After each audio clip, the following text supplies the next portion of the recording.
5. 진실한 과학, 안전한 실험.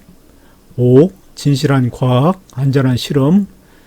정직하고 도덕적이며 책임있는 연구를 수행하기 위해 과학자가 지켜야 할 도리를 연구윤리라고 합니다. 과학자는 항상 객관적이고 자기의 주관이 들어가면 안 됩니다. 객관적이고 검증 가능한 방법을, 과학적인 방법이 되겠죠.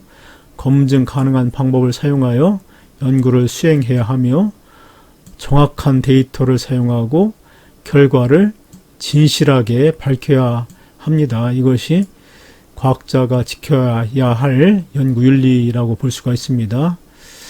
과학은 인류에 공헌한 성과가 매우 크지만 연구와 실험 과정에서 생명의 가치를 심각하게 훼손한 사례 또한 존재합니다. 우리 교과서에 몇 가지 사례가 나왔습니다. 따라서 현대 과학에서는 연구 진실성과 더불어 생명윤리에 따른 실험 설계가 특히 강조되고 있습니다. 사례: 1930년대 초 미국의 공중보건국은 터스키기 지역의 가난한 흑인들을 대상으로 매독 영양을 조사하는 연구를 진행하였습니다. 공중보건국의 의사들은 병을 치료해 준다는 거짓 약속으로 매독 환자를 모집했습니다. 그들은 매독 환자를 대상으로 치료와 상관없는 각종 검사를 하였으며 환자들에게는 검사 내용을 전혀 알리지도 않았습니다. 매독 연구는 치료제가 개발된 이후에도 계속되었습니다. 이 과정에서 제때 치료를 받지 못한 수백 명의 환자가 매독과 그 합병증으로 사망까지 했습니다. 터스키기에서 일어난 비극이지요. 비극은 인류에게 큰 충격을 주었고 이 사건에 대한 반성으로 연구 과정에서 지켜야 할 생명윤리를 규정한 벨몬트 보고서가 제정되었습니다. 벨몬트 보고서의 요약: 첫 번째, 인간 존중의 목적을 둡니다. 실험 대상자는 실험에 대한 충분한 설명을 듣고 참여 여부를 스스로 결정하도록 해야 합니다. 그리고 선행: 실험 대상자가 실험에서 얻을 수 있는 이득은 최대로 해야 하고 실험으로 생길 수 있는 피해는 최소한으로 줄여야 합니다. 이것이 반대로 되면 안 되겠죠. 그 다음에 정의: 연구 주제와 무관한 특정 계층의 사람들을 해당 실험 대상자로 정해서는 안 됩니다. 터스키기 매독 연구 실험에 대해서 좀 더 선생님이 자세히 조사를 해봤습니다. 미국 엘리베마주 터스키기 지역에서 행해진 실험인데 약 40년간 정부 주도로 비밀리에 생체 실험이 자행된 끔찍한 사건입니다. 과학사에 있어서 일본의 마루타 실험도 생체 실험이었습니다. 인간을 대상으로 한 생체 실험이었습니다. 마루타 실험과 더불어 비윤리적 실험의 대명사격인 사건입니다. 실험을 직접 주도했던 공중보건국의 의사들은 사건이 폭로된 뒤에도 실험 대상자들은 어차피 치료도 못 받고 죽을 처지인데 연구 성과를 내는데 기여하면 좋은 것 아니냐, 이런 말까지 했습니다. 이 사건에 대한 반성으로 벨몬트 보고서가 제정되었고 1997년에 빌 클린턴 미국 대통령이 생존한 피해자에게 직접 사과까지 하는 일이 일어났습니다. 그림의 피해자에게 공식 사과하는 빌 클린턴 전 미국 대통령.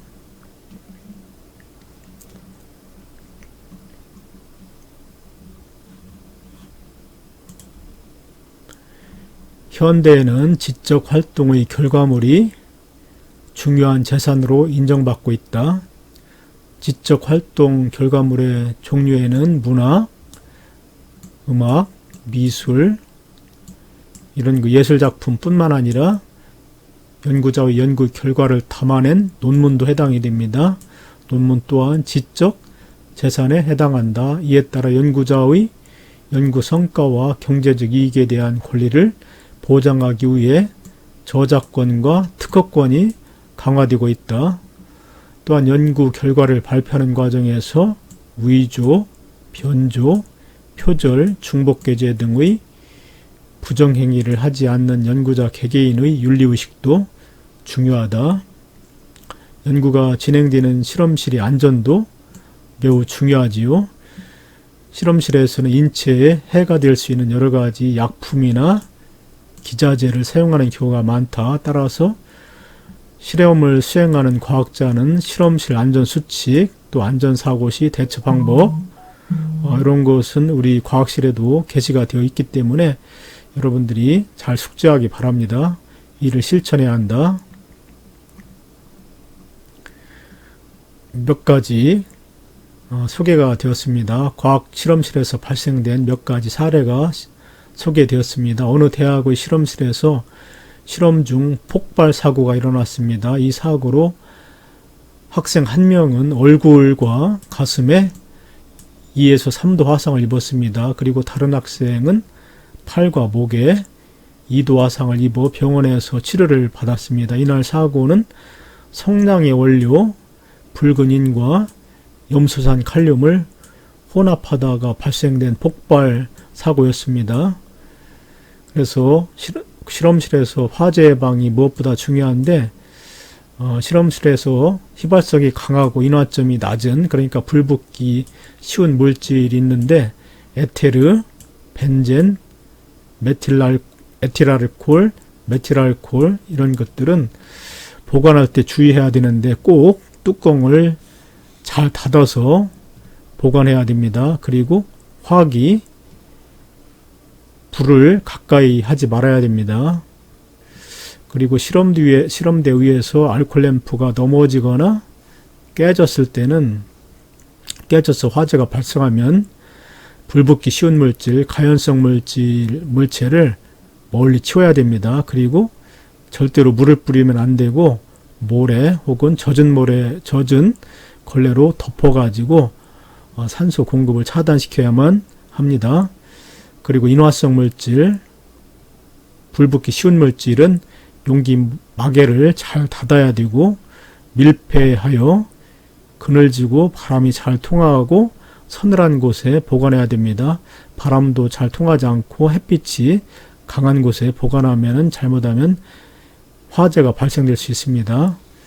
그리고 또 한 가지 사례가 나왔는데 2013년 어느 제약회사에서 고혈압 치료제의 임상 연구 결과를 조작하여 파문이 일어난 일이 있었는데 임상 연구를 맡은 연구팀은 연구 결과를 조작하여 치료제의 효과를 과장해서 발표했습니다. 더욱 연구진은 제약회사로부터 약 11억 원 규모의 기부금을 받아 연구 공정성에 논란을 일으켰습니다.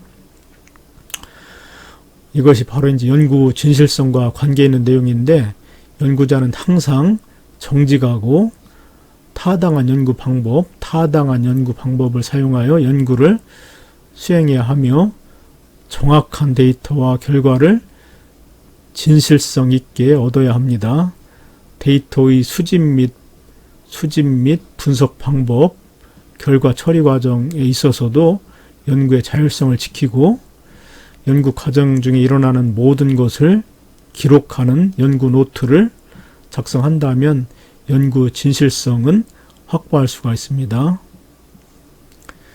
그 다음에 자신의 연구 성과를 정리하는 과정에서 다른 연구자의 결론이나 자료 등을 근거로 제시해야 하는 경우가 많지요. 이때는 반드시 인용이나 출처를 정해진 절차에 따라 표기해야 합니다. 이러한 절차를 밟지 않고 마치 자신의 연구 성과인 것처럼 나타내면 표절이 됩니다. 이것은 지식 재산권을 존중하는 그런 내용인데 연구자는 연구 결과를 논문 등의 발표 자료로 준비함에 있어서도 위조, 변조, 표절, 중복게재 등의 연구 부정행위가 일어나지 않도록 윤리의식을 가져야 합니다.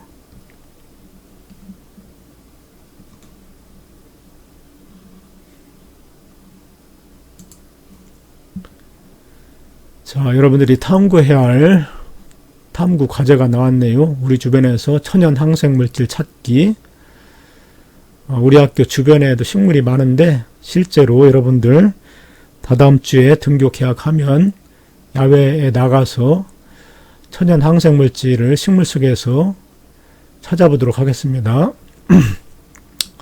실험 목표, 우리 주변에서 천연 항생물질을 찾아 효과성을 검증해 보고 그 과정에서 연구 윤리와 실험실 안전에 대해서 공부해 보도록 하겠습니다. 항생물질은 세균이나 곰팡이 등의 우리 몸의 질병을 일으키는 미생물의 성장을 억제하거나 죽이는 물질을 항생제라고 합니다. 항생물질이라고 합니다.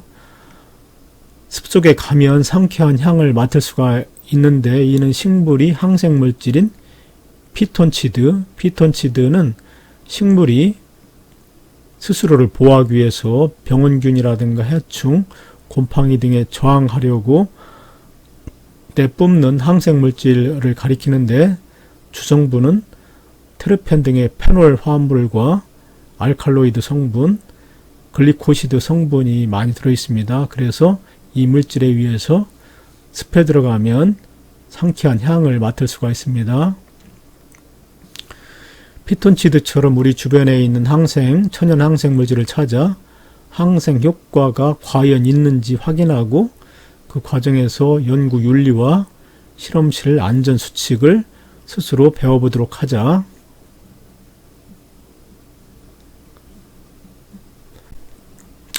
자, 여러분들이 수행해야 할 탐구활동이 나왔습니다. 천연 항생물질 기초조사하기. 다음은 현재 연구 중인 천연 항생물질과 항생 효과가 있는 식물이다. 프로폴리스, 에키네시아, 타이보, 티트리 오일, 감초, 골든실 이런 식물 속에는 여러 가지 항생물질이 포함되어 있는데 프로폴리스라는 식물 속에는 세균, 바이러스 등에 대항하는 억제작용의 항생물질이 들어있습니다. 에키네이시아라는 식물 속에는 염증 치료, 세균, 바이러스 억제작용이 있는 항생물질이 들어있고 타이브라는 식물 속에는 항암 성분, 염증 치료, 헬리코박터 억제 기능을 가진 항생물질이 들어있습니다. 티트리 오일이라는 식물 속에는 항균작용, 도포용 살균작용, 감초는 염증 치료, 골든실은 항균작용, 염증 치료 효과가 있는 항생물질이 들어있습니다.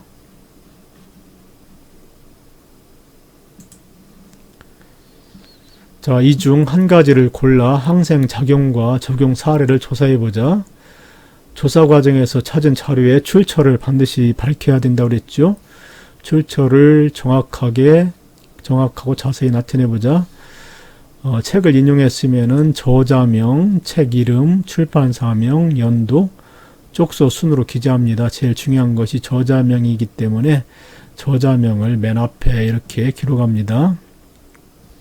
이런 식으로 이 순서에 맞춰서 기록하면 됩니다. 그리고 신문기사를 인용했으면은 언론사명, 길동일보, 연도 월일 2018년 10월 25일 기사명, 코코넛 오일, 천연 항생제로 알려져 이런 식으로 순서에 맞게 기록하면 좋습니다.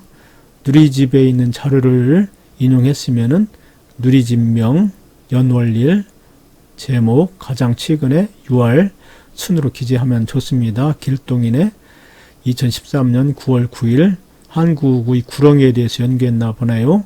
그리고 UR의 순서로 이렇게 기재하면 좋습니다.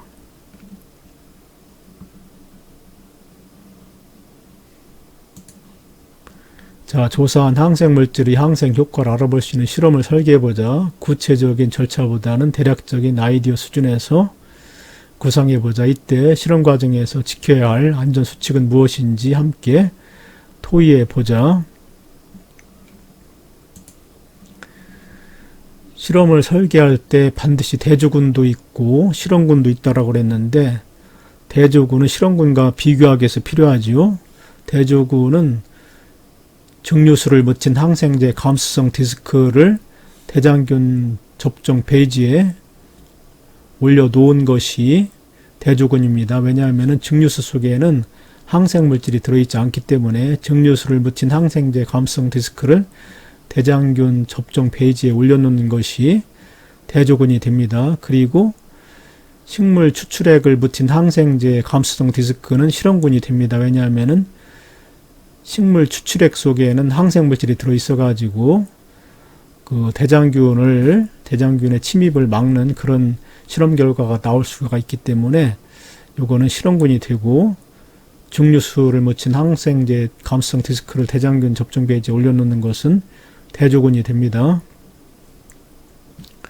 실험 과정에서 지켜야 할 안전 수칙. 세균 배양 배지에 대장균을 접종할 때 배지 이외의 장소에 대장균이 묻으면은 주위에 대장균이 번져서 우리한테 피해를 줄 수가 있기 때문에 반드시 배지 이외의 장소에는 대장균이 묻지 않도록 주의해야 합니다. 꼭 지켜야 합니다. 그리고 알코올 램프를 실험 위에 설치할 때 알코올 램프를 건드리거나 깨뜨리지 않도록 주의해야 합니다. 잘못하면 여러분들 화상을 입거나 화재가 일어날 수가 있습니다. 그리고 실험 폐기물, 접종용 면봉이라든가 배양이 끝난 패트리 접시는 반드시 멸균 처리를 해야 됩니다. 아까 조금 전에 말씀드렸듯이 이런 그 대장균이 주위로 퍼져나가면 안 되기 때문에 반드시 멸균 처리를 해야 합니다.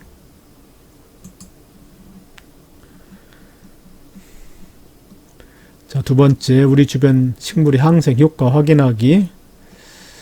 실험 과정, 채소처럼 우리 주변에서 쉽게 구할 수 있는 식물을 모든 별로 3종류씩 준비한다. 이 중에는 뭐 쑥, 마늘, 민들레 이런 것도 되겠지요. 식물을 깨끗이 씻은 뒤에 믹서 또는 녹즙기로 즙을 내고 거름종이로 걸러서 액체 추출물을 준비한다. 식물을 그 녹즙기 등을 이용해 가지고 즙을 내야만 이 액체 상태의 물질을 면봉을 묻혀 가지고 식물 속에 있는 그 항생 물질을 실험으로 준비할 수가 있습니다.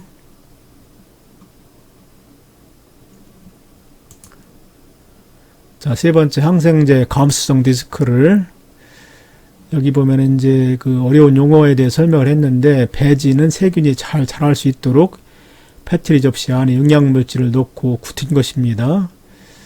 이 속에서는 세균이 잘 번성할 수 있는 그런 영양물질이 들어있기 때문에 세균을 배양할 때 배지를 사용합니다. 그 다음에 항생제 감수성 디스크라는 게 있는데, 이거는 조그만 크기의 8mm 정도의 멸균된 종인데 원하는 항균 물질을 묻혀가지고 그 효과를 알아보기 위한 작은 종이 원판을 가리킵니다.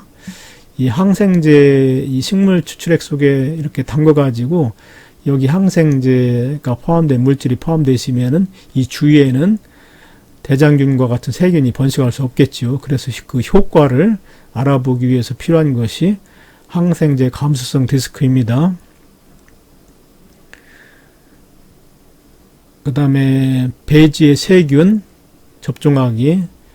세균 배양액을 접신 면봉을 배지에 골고루 문지르고 적당한 온도에 두면 배지 속에는 세균이 번식하는 데 필요한 영양물질이 들어있기 때문에 세균을 문지른 모양에 따라 왼쪽 그림처럼 세균들이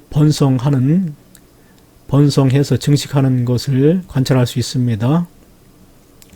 세 번째, 항생제 감수성 디스크를 각각 증류수와 증류수는 대조군이 된다고 그랬죠. 증류수 속에는 항생물질이 없기 때문에 대조군이 됩니다. 대조군. 증류수와 세 종류의 식물 추출액에 담가 촉촉히 적신 후에 완전히 마를 때까지 10에서 20분 정도 건조한다. 식물 추출액 속에는 항생제가 들어있어 가지고 대장균과 같은 세균의 증식을 막는 그런 실험 결과가 나올 수가 있겠지요. 그래서 이것은 실험군이 됩니다.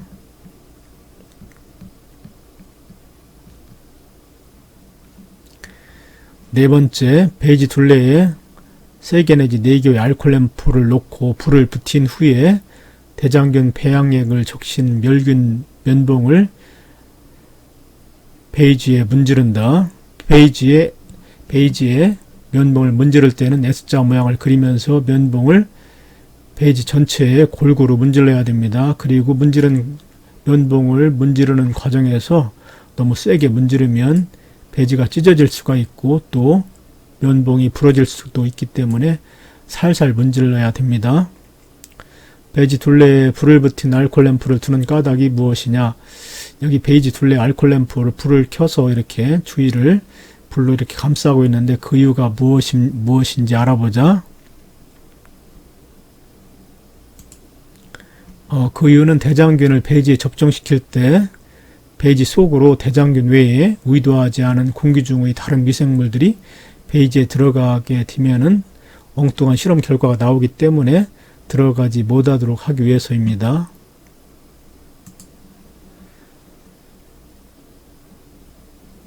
자, 5번째, 대장균을 문지른 베이지 위에 과정 3에서 만든 여러 종류의 항생제 감수성 디스크, 당귀라는 식물의 그 추출액에 담갔던 그런 이제 감수성 디스크도 있을 수가 있고, 부추에 묻힌 디스크도 있을 수가 있고, 마늘에 묻힌 디스크, 단호박에 묻힌 디스크, 증류수는 대조군이 된다고 그랬죠. 증류수에 묻힌 감수성 디스크, 이렇게 여러 종류의 디스크를 거리가 일정하게 되도록 해서 놓습니다.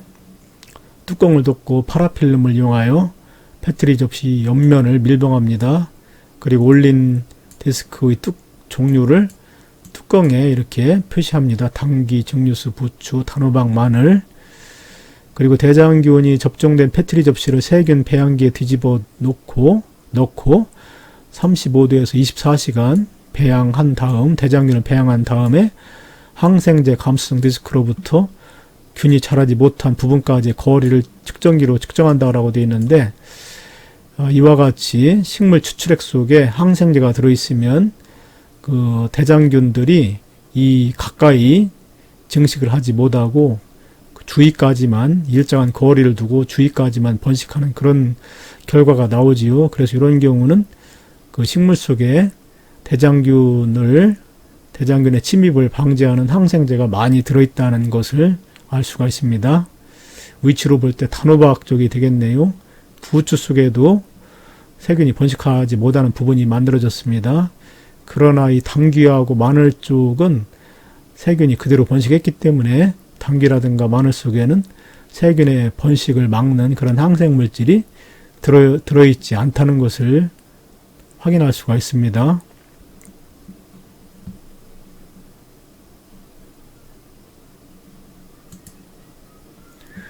8번째, 실험이 모두 끝나면 베이지를 자외선 건조 멸균기에 넣고 120도씨 온도로 20분간 멸균 처리한다. 베이지에 아직까지 대장균이 남아 있어 가지고 주위로 번식하면은 주위에 그 큰 피해를 일으킬 수가 있기 때문에 반드시 멸균 처리를 해야 됩니다. 결과 및 토의, 사진을 첨부하여 관찰한 결과를 기록한다. 관찰 결과 증류수는 대장균이 중심까지 모두 침입했다는 뜻이네요. 중심으로부터의 그 대장균이 침입하지 않은 지름을 나타내는 것이기 때문에 증류수 속에는 대장균을 막을 수 있는 항생제가 들어있지 않다는 결과가 나왔습니다. 식물 추출액 A에는 무려 12.5mm 정도 대장균 침입이 일어나지 않은 공간이 만들어졌습니다. 식물 추출액은 5.2mm, 식물 추출액 C에는 항생물질이 들어있지 않은 결과가 나왔네요. 이 지름이 클수록 항생물질이 많이 들어있다는 것이 됩니다. 어떤 식물의 추출물이 대장균 항생 억제에 가장 큰 효과가 있었는지 말해보자. 또 그렇게 생각한 까닭, 조금 전에 선생님이 설명을 해줬는데, 식물 추출액 A지요. 감수성 디스크의 항생물질이 주변으로 확산돼 가지고 대장균들의 침입을 막을 수가 있었지요. 그 결과 깨끗한 부분, 즉 균이 자라지 못한 부분까지의 거리가 가장 넓게 나타났습니다. 실험이 끝난 후 배지를 멸균하지 않으면 어떤 문제가 생길지 토의해보자. 배지에서 자라던 대장균이 주변으로 옮겨가 가지고 계속 생장을 하게 되면 주변을 대장균으로 오염시켜서 질병을 일으킬 수가 있습니다. 모든별로 연구 결과를 정리하여 발표해보자. 발표에는 사전조사와 실험재료, 실험 과정의 안전 문제, 결론 도출 등의 내용이 들어가도록 해야 됩니다. 여러 모둠의 발표 내용을 듣고 연구 윤리나 실험 안전에 위반될 수 있는 사안이 있는지 이야기해보자. 또 실험 결과가 만족할 만큼 정확히 나오지 않았다면 그 위에 대해서 무엇인지 알아보자. 자, 실험 결과에 대한 왜곡된 해석이 있으면 절대 안 되겠지요. 있는 그대로 나온 결과를 가지고 보고서를 작성해야 됩니다. 그리고 실험 폐기물을 제대로 처리를 하는 것이 중요하다고 그랬지요. 그런데 여러분들이 이제 실험했을 때 항생 효과가 없는 것으로 나올 수도 있는데 원인이 있겠지요. 여러 가지 원인 중에 원래 항생물질이 그 식물 속에 없었거나 또 있었는데도 항생물질이 항생제 감수성 디스크에 제대로 스며들지 않도록 했거나 또 주어진 대장균 이외의 아까 그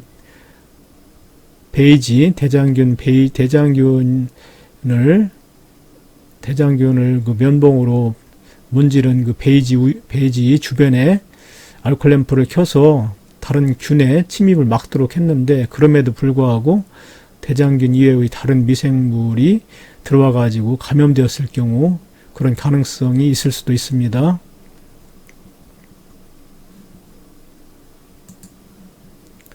자, 지금까지 여러분들 오랜 시간 동안 온라인 수업을 하느라고 수고 많았습니다. 감사합니다.